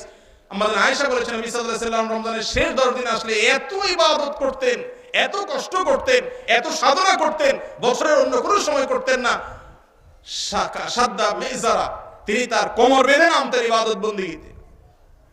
আর আমাদের ওই যে 4 কাজ, ইফতারিতে তো মাশাআল্লাহ এমন খানা খাই। ইফতার শব্দের অর্থ হলো নাস্তা।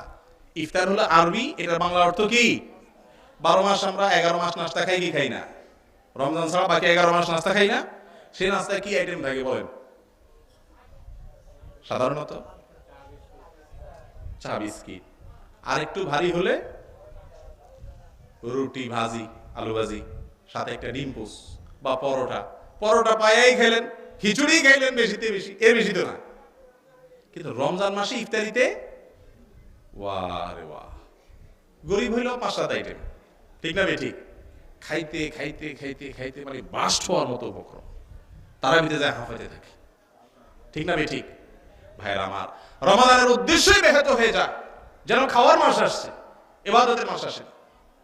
এই জন্য রমজান মাসের প্রস্তুতির অংশ হিসেবে রমজানের কি কি আমল আছে সেগুলোর তালিকা জানতে হবে, যাতে সেগুলো করা যায়। শুধুমাত্র ইফতার, সাহরি, তারাবি আর রোজার নাম রমাদান না, এর বাইরে আরো বহু আমল আছে, সে আমলগুলো করতে হবে।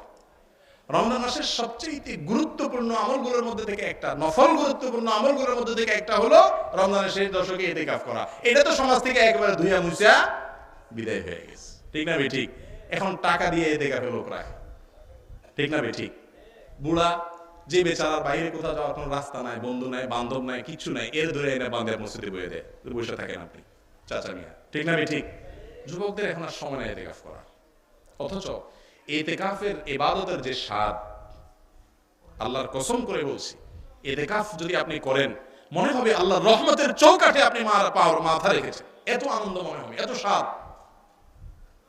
আল্লাহ তাআলা আমাদের সবাইকে তৌফিক দান করুন। তাহলে 8 নম্বর আমল হলো রমজানের বিশেষ আমলগুলো বেশি বেশি করা। 9 নম্বর রমজানের প্রস্তুতি হলো রুটিন করা। আগে থেকে রুটিন করতে হবে যে আমি এবার রমজানে কোরআন কারিমে 1 খতম দিতে হলে প্রতিদিন 1 পারা করে পড়তে হবে। কোন টাইমটা পড়বো, কোন টাইমটাতে আমার কোনো ঝামেলা নাই, সেটা ফিক্স করতে হবে, রুটিন বানাইতে হবে। কারণ যে কোনো কাজের অর্ধ প্রস্তুতি, সঠিক প্রস্তুতি কাজটার অর্ধপূর্ণতা। কাজটা পরিপূর্ণ হওয়াটা নির্ভর করে ভালো করে প্রস্তুতির উপরে। ভালো করে প্রস্তুতি না নিলে কোনো রকম কাজটা হয়। এই জন্য রমজানের প্রস্তুতির অংশ হিসাবে রুটিন প্ল্যান তৈরি করতে হবে। আগে আমি কোন সময় কোন ইবাদত করব, কোন সময় কি কাজ করব, রমজানে কাকে কাকে দান করব, আমি টাকা কোত্থেকে ম্যানেজ করব, কি কি জিকির করব, কি কি দুরূদ পড়ব, কখন কোরআন তেলাওয়াত করব, এই সব আমলগুলোর জন্য রুটিন করতে হবে। 10 নম্বর প্রস্তুতি হলো গত বছরের দিকে নজর দিতে হবে। গত বছর বা তার আগে যে রমজানগুলো গেছে, প্রতি বছরই এমনি ইবাদত করবো কিন্তু দেখতে দেখতে পার হয়ে যায়। তাহলে আগের বছরগুলোতে আমার রমজানের ইবাদত নষ্ট হওয়ার জন্য কি কি কারণ আছে সেগুলো বাইর করতে হবে। যেমন ফেসবুকের কারণে পারি নাই কোরআন তেলাওয়াত করে খতম দিতে, ইউটিউবের জন্য পারি নাই, খেলার জন্য পারি নাই, বিশ্বপাপ অমুক তমুক অনেক খেলা টেলা হয় অনেক সময় রমজান উপলক্ষে, এগুলোর জন্য পারি নাই, অমুক বন্ধের আড্ডার জন্য পারি নাই, কিসের জন্য পারি নাই এটা চিহ্নিত করে ওইটা থেকে দূরে সরতে হবে। আমি সৌদি আরবে দেখেছি অনেক দিনদার মানুষকে, তারা তো আমাদের মধ্যে তো ফেসবুকে তারা অ্যাক্টিভ না, হোয়াটসঅ্যাপে অ্যাক্টিভ, টুইটারে অ্যাক্টিভ। তো টুইটার এবং হোয়াটসঅ্যাপ মোবাইল থেকে উড়াই দেয়, রমজান আসলে উড়াই দেয়া বুঝছেন তো, আনইনস্টল করে দেয়, পুরো অ্যাপই গায়েব, যে এই মাসে অন্তত রাখবো না আল্লাহর ইবাদতের জন্য। এরকম হিম্মত আছে যুবক ভাইরা? আসতে বলে, কারণ ধরা খাইলে আরেক মুসিবত। জোরে চিল্লায় লাভ নাই ভাই। আল্লাহ রাব্বুল আলামিনকে হাজির রেখে বলেন এবং নিয়ত করেন, সিরিয়াসলি বলতেছি, নিয়ত করেন যাদের ফেসবুকের এডিকশন আছে রমজানের আগে একেবারে পুরো অ্যাপটা আনইনস্টল করে দেন, আবার ঈদের পরে দেখা যাবে। আপাতত 1 মাস আর এই নেশা জাতীয় যে স্ক্রল এন্ডিং নেই, যার কোনো আতেতে থাকে, মনে হয় যে কি হারাই গেছে, এই নেশা যেন না আসে, ইবাদত যেন করা যায়। চেষ্টা করা যাবে তো ইনশাআল্লাহ? আল্লাহ আমাদের সবাইকে তৌফিক দান করুন। তাইলে আগের বছর রমজানের জন্য বাধা কি ছিল সেগুলো দেখে বের করে সেটা দূর করতে হবে। 11 নম্বর আমল হলো ওই যে শাবানের আমল প্রসঙ্গে বলেছিলাম, হিংসা এবং শিরক, ডেঞ্জারাস দুইটা বিষয়। শিরক এমন একটা জিনিস, এটার মধ্যে কেউ লিপ্ত হলে আল্লাহ তাআলা তাকে দুনিয়াতেও সাধারণ ক্ষমা দেন না, আর তওবা ছাড়া মরলে আখিরাতেও আল্লাহ তাকে মাফ। ইন্নাল্লাহা লা ইয়াগফিরু আন ইউশরাকা বিহি ওয়া ইয়াগফিরু মা দুনা যালিকা লিমান ইয়াশা। শিরকের অপরাধ করে কেউ মারা গেলে আল্লাহ তাআলা সেটা মাফ করেন না যদি তওবা ছাড়া মারা যায়। আর শিরক ছাড়া বাকি যত অপরাধ আছে আল্লাহ তাআলা যাকে ইচ্ছা তাকে চাইলে কি করে দেন? মাফ করে দেন। এত ডেঞ্জারাস বিষয় শিরক। এর অপরাধ যদি কেউ করে রমজান মাসে আল্লাহর সাধারণ ক্ষমার আওতায় তারা পড়ে। এই জন্য রমজানের প্রস্তুতির অংশ হিসাবে অন্তর থেকে শিরক থেকে পবিত্র করতে হবে, আর হিংসা থেকে পবিত্র করতে হবে। হিংসা বুঝেন তো কাকে বলে? হ্যাঁ, হিংসা মানে হলো কারোর কোনো ভালো দেখার পরে মনের ভিতরে যদি চিনচিন করে জ্বলে, এটার নাম কি? হিংসা। এটা হয় কি হয় না আমাদের? আরে ও তো উঠে গেল আকাশে, আরে ধরাই তো তো ধরে রাখা গেল না, তো ওর কেন হলো? অমুকের ছেলেটা আপনার গোল্ডেন এ প্লাস পাইছে, জিপিএ 5 পাইছে, হান পাইছে, তান পাইছে, আমারটা পাইলো না, ও কেন পাইলো, ও পাইলো কেন? এই সংবাদ শোনার পরে চিনচিন করে জ্বলে, আছে না নেই? অন্যের ভালো দেখার পরে যদি ভিতরে জ্বলে তাহলে বুঝতে হবে অন্তরে কি আছে, একটা রোগ আছে, ট্রিটমেন্ট করতে হবে, সেটার নাম হিংসা। এই হিংসা যদি কারো অন্তরে থাকে আল্লাহ তাআলা হিংসুককে সাধারণ ক্ষমা দেন না। এই জন্য কারোর ভালো দেখার পরে আরো দোয়া করতে হবে, আল্লাহ তাআলা আরো দেখ। মন থেকে দোয়া আসবে না, মুখ থেকে করবেন, তাহলে নফসের উপরে কি হবে? প্রেসার হবে। আল্লাহ ওর ছেলে জিপিএ 5 পাইছে, আল্লাহ ওর ছেলে যেন বুয়েটে চান্স পায়, আল্লাহ মন থেকে আসবে না। নফসে করবো না, খবরদার ও শেষ হয়ে যাক, আমারটা পাইলো না কেন। নফসরে টাইট করার জন্য বলবেন, মুখ দিয়া বলবেন, মুখে না আসলো আল্লাহ ওরে বইটা দেন, মুখ দিয়া বলে দেখবেন নফস আস্তে দমে যাবে। কই হারি, মুখে তো আমার কথা মতো চলে না। কথা কি বুঝাইতে পারছি ভাইরা আমার? হিংসা রাখা যাবে না, কারোর কল্যাণ দেখে হিংসা রাখা, কারোর ভালো দেখার পরে আল্লাহর কাছে দোয়া করতে হবে, আল্লাহ তাকে দিছো আরো দাও, সাথে আমাকে একটু দিও। এটা হিংসা হবে না। তাকে দিছে আল্লাহ আরো দেখ, আমাকেও আল্লাহ তাআলা দেখ, এটা কি হবে না? হিংসা হবে না। এটা জায়েজ আছে ইনশাআল্লাহ। আর যদি আল্লাহ না দেয় আপনাকে, শুধু তারে দেয়, তাহলে বুঝতে হবে আল্লাহ তাআলা আপনাকে আরো ভালো কিছু দিবেন। ঠিক না? ঠিক। অনেক সময় ছোট বাচ্চারে বাপ মা এটা দেয়, সেটা দেয়, ওইটা দেয়, কারণ ওর চাওয়া হলো ছোট, চিপস টিপস এসব। আর বড়টা যদি চায় কত থাম, তোর তো আমি মন মতো যায় বা মার্কেটে যায় যা মনে চায় কিনে দিব। ও তো ছোট বুঝে না, ওরে কিছু দিয়ে শুধু বুঝ দেয়। তো এই জন্য আল্লাহ রাব্বুল আলামিন অন্যকে কিছু দিলে তাকে হিংসা করব না, বরং তার আরো কল্যাণ চাইবো, আর আমিও আল্লাহর কাছে দোয়া করব তো ইনশাআল্লাহ। এই কাজগুলো যদি করেন তাহলে দেখবেন আল্লাহ রাব্বুল আলামিন আপনাকে এই রমাদানটা জীবনের শ্রেষ্ঠ রমাদান হিসাবে উদযাপন করার তৌফিক দান করবে। চেষ্টা করা যাবে তো ইনশাআল্লাহ। আবারও যদি আমি এক নজরে আপনাদের 11টা প্রস্তুতির কথা বলে দিই, চেষ্টা করবেন এই প্রস্তুতিগুলো এখন থেকে শুরু করার। 1 নম্বরের প্রস্তুতি হলো রমজান উপলক্ষে তওবা ইস্তেগফার করা, আল্লাহর কাছে ক্ষমা চেয়ে আগের সব গুনাহ মাফ করে নেওয়া, যাতে রমজান ইবাদতের কি হয়, তৌফিক হয়। 2 নম্বর হলো দোয়া করে রমজান ইবাদতের তৌফিকের জন্য আল্লাহর কাছ থেকে আগে থেকে পাশ করে নেওয়া, আল্লাহ তৌফিক দিও, হায়াত দিও। বহু মানুষ আছে এখনো হায়াত আছে, রমজানের আগে দুনিয়া থেকে চলে যাবে, ঠিক না ঠিক? 3 নম্বর কাজ হলো রমজান শাবানের শেষের দিনে বা 29তম তারিখে আকাশে, পশ্চিম আকাশে একটু চাঁদ তালাশ করেন, পান আর না পান। আজকাল চোখের রোগী এত হয়ে গেছে, চোখের সামনে আতায় দেখে না, কি চাঁদ দেখবে? আমার মতো চশমা আলা, চোখ নষ্ট হয়ে গেছে। আমার তো ছাত্র জীবন নষ্ট হয়ে গেছে, কিতাবের দিকে তাকাইতে থাকে ছাত্র জীবনে চোখ লাগছে। যাই হোক, তো যে কারণে লাগুক আমাদের চোখের সমস্যা হয় নানা কারণে, সবচেয়ে বড় কথা হলো অলসতা, আমরা দেখি না। তো চাঁদ দেখার অভ্যাস করতে হবে। 4 নম্বর রমজানের প্রস্তুতির অংশ হিসাবে এই মাসে নফল রোজা রাখতে হবে, শাবান মাসে যে মাসটা আসতেছে। আর 5 নম্বর প্রস্তুতি হলো রমজান মাসের ফজিলত এবং মর্যাদাগুলোর কথা বিশেষ জানতে হবে, যাতে আমলের কি হয়, জজবা পয়দা হয়। 6 নম্বর হলো রমজান সম্পর্কিত মাসাইলগুলো আগে ভাগে জানতে হবে। এবং 7 নম্বর হলো আগের বছরের কাজা রোজা থাকলে সেগুলো রাখতে হবে। 8 নম্বর প্রস্তুতি হলো যে রমজান মাসের আমলগুলো কি সেগুলো জানতে হবে, তালিকা লিখে দরকার হলে দরজায় ঝুলে রাখবেন, যাতে করে দেখলে মনে পড়ে এবং প্রত্যেকটা আমল করা হয়। রমজান মাসের একটা আমলের কথা বলি আপনাদেরকে, রোজার দিনের বেলা মেসওয়াক করা। করেন তো আপনারা সবাই না? জি বুঝা কইছেন, আপনি বুঝা করেন। রমজান মাসে রোজার বেলায় রোজার মাসে দিনের বেলায় মেসওয়াক করেন? আমল নাই, মুর্দা হয়ে গেছে, কিছু আমল মুর্দা হয়ে গেছে, এগুলোর প্রচলনই নেই। আরবদেরকে দেখা যায় পকেটে থাকে, একটু পরপরই গোসা দেয়, আমাদের মধ্যে নেই। আমাদের আয়েশা রাদিয়াল্লাহু আনহা বলেছেন রোজার মাসে রোজা অবস্থায় নবী করিম সাল্লাল্লাহু আলাইহি সাল্লামকে এত বেশি মেসওয়াক করতে দেখতাম আমি যে গুণে শেষ করা যাবে না।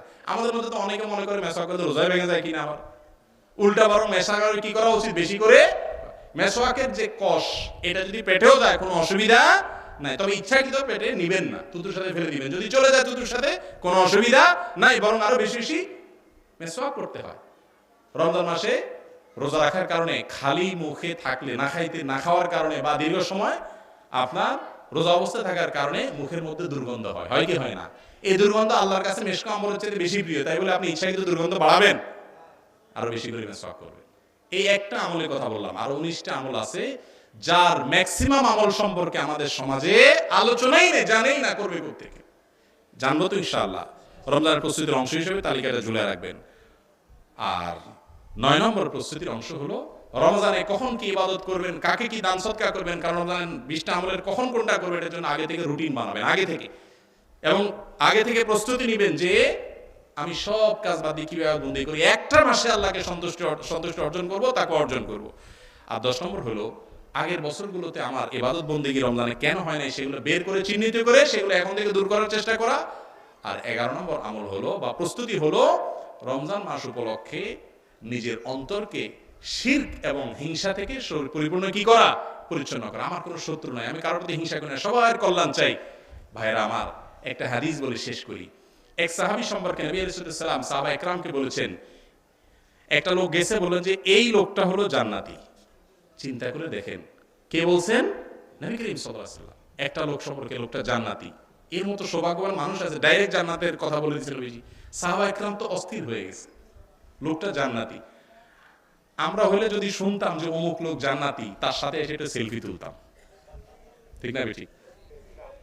বললাম ভাই রে, আপনার কি কপাল, আপনার রাসূল বলছেন আপনি জান্নাতি, ভাই দাঁড়া একটা সেলফি তুলি, ঠিক না বেঠিক? এই হলো আমাদের হাল। সাহাবা একরাম কি করেছেন? আল্লাহু আকবার। সাহাবা একরাম গোয়েন্দাগিরি শুরু করছেন। ওই লোকটার ইবাদত বন্দেগী মনিটর করার জন্য সাহাবাদের একটা দল, একটা টিম লেগে গেছে, যে লোকটা কি এমন আমল করে নবীজি তাকে জান্নাতি বলেছেন, আমরা তো তার বিশেষ কোনো আমল দেখি না। এবার ওইটা ফাইন্ড আউট করার জন্য সাহাবা একরাম লেগে গেছেন, ইবাদত আবিষ্কার করার জন্য কি ইবাদত করে। কয়েকদিন তার আশেপাশে রাত্রে ঘোরাঘুরি করে, যে রাতভর মনে হয় ইবাদত বন্দেগী করে, দেখেন না, এসা পড়ে যায়, নাক টানে ঘুমায়। তাহলে এই লোকটা জান্নাতি হইল কি বিশেষ আমলের কারণে? নবী সাল্লাল্লাহু আলাইহি ওয়াসাল্লাম তাকে জান্নাতি বললেন। তখন সাহাবা একরাম তাকে এসে বললেন ডাইরেক্ট, বাইরে বহু চেষ্টা করছি, তোমার বিশেষ কিছু উদ্ঘাটন করতে পারলাম না, তুমি কি এমন করো যে নবীজি তোমাকে মানে জান্নাতি ঘোষণা দিয়ে দিয়েছিল, বলো তো আমরা একটু করি। তখন ওই যে সাহাবারা তো সেলফি তুলতে চায় না, আমরা আমল করার জন্য পাগল ছিলেন, আমাদের আমলের ঠিক ঠিকানা নেই, হুজুরের সাথে সেলফি তুলবো, ঠিক না ভাই? ঠিক শর্টকাট রাস্তা, আল্লাহকে দেখা দিব, আল্লাহ এই যে জাহান্নামে দিবা, অমুক মৌলবীর সাথে সেলফি আছে, 30টা মৌলবীর সাথে আমার সেলফি আছে। আল্লাহু আকবার, কি বলেন? আল্লাহর সাথে সাথে বলবো সর্বনাশ, এত হুজুরের সাথে সেলফি দে, এটা জান্নাত দে, এরকম নাকি? কিন্তু আপনাদের সেলফি তোলার স্টাইল দেখলে মনে হয় ওরে বাপ রে বাপ, যত বড় বড় মোটা ইয়া বড় বড় হুজুর যত বেশি সেলফি তুলবেন, ফেরেশতারা যে সওয়াল জবাব করতে পারে, কারে সওয়াল জবাব করতে আইছো, দেখছো আমার মোবাইল ভর্তা সেলফি। কি বলেন? গুরুজ একটাও মাটিতে পড়বে, সব পিঠে পড়বে। সেলফি নিয়ে গেলে হবে না, কি নিয়ে যেতে হবে? আমল নিয়ে যেতে হবে। তো সাহাবায়ে কেরাম ওই সাহাবীর সাথে সেলফি, তখন তো মোবাইল ছিল না, সেলফি তুলবে কোত্থেকে? যাই হোক, যদি থাকতো সাহাবায়ে কেরাম তুলতেন না, তাদের চরিত্রটা ছিল না। আমলের জন্য অস্থির, বলে যে ভাই বলো কি এমন আমল করো যে তোমাকে রাসূল আকরাম সাল্লাল্লাহু আলাইহি ওয়াসাল্লাম জান্নাতি ঘোষণা দিয়েছে, বলো আমাদেরকে। ভাইরা আমার, সেই সাহাবায়ে কেরামকে বললেন, দেখো ভাইরা আমার, তোমরা যা করো আমি হুবহু করি, বিশেষ কিচ্ছু নাই। আমি যে অনেক নফল দান করি, রাতভর আমি নফল নামাজ পড়ি, দিনভর নফল রোজা অনবরত রাখি, এরকম কিছু না। কোরআন হাদিসে যে আমলগুলোর কথা বলা আছে তোমরাও করো, আমিও করি, বিশেষ কিচ্ছু নাই আল্লাহর কসম আমার মধ্যে। তবে একটা জিনিস আছে, আমার মনে হয় ওই কারণে নবী সাল্লাল্লাহু আলাইহি ওয়াসাল্লাম আমাকে সুসংবাদ দিয়েছেন। বলে বলো তাড়াতাড়ি, কি সেই জিনিসটা বলো, সেটাই তো জানতে চাচ্ছি। তখন সাহাবী বলেন, ভাইরা আমার, আমি প্রতিদিন বা সব সময় খেয়াল করি আমার এই অন্তরে আল্লাহর জমিনে কোনো মানুষের প্রতি কোনো শত্রুতা, বিদ্বেষ, হিংসা এগুলো আছে কিনা। তো আমি দেখি না কারোর প্রতি, কেউ যদি গালিও দেয়, ক্ষতিও করে, আমার শত্রুতাও করে, আমি আমার মনটাকে ফ্রেশ করে ফেলাই, একদম মাফ করে দিই, আমি কোনো শত্রু রাখি না। আরে আল্লাহ যদি আমাকে জান্নাতে দেয়, এগুলো আমার কি আসবে যাবে, আর আল্লাহ যদি জাহান্নামে দেয়, এগুলা তো নাথিং, এর চাইতে অনেক ডেঞ্জারাস ক্ষতি আমার অপেক্ষা করতেছে। এসব চিন্তা করে আমি সবাইকে মাফ করে দেই। কারোর উন্নতি দেখলে হিংসা করে, আল্লাহ ওরা আরো দেখ, আমার তো টার্গেট জান্নাত, আমার এগুলোর কম্পিটিশন নাই। কারোর প্রতি আমার অন্তরে হিংসা নাই, অন্তরটাকে পরিচ্ছন্ন রাখি। এই একটা কারণে নবী সাল্লাল্লাহু আলাইহি ওয়াসাল্লাম আমাকে কি দিয়েছেন? সুসংবাদ দিয়েছেন। তাহলে বোঝা গেল অন্তরকে পরিচ্ছন্ন করা অনেক বড় একটা বিষয়। করবেন তো ইনশাআল্লাহ? আমরা তো ইয়া বড় দাড়ি, ইয়া বড় জুব্বা, ইয়া বড় পাগড়ি, ইয়া নামাজ, ইয়া দান সদকা, এত বড় তাসবিহ, কোরআন পড়তে পড়তে পাতা ছিঁড়ে ফেলাইতেছি, মাশাআল্লাহ, কিন্তু বুক ভর্তি হিংসা। ঠিক না ঠিক? হুজুর হলে আর একটু বেশি হয় অনেক সময়।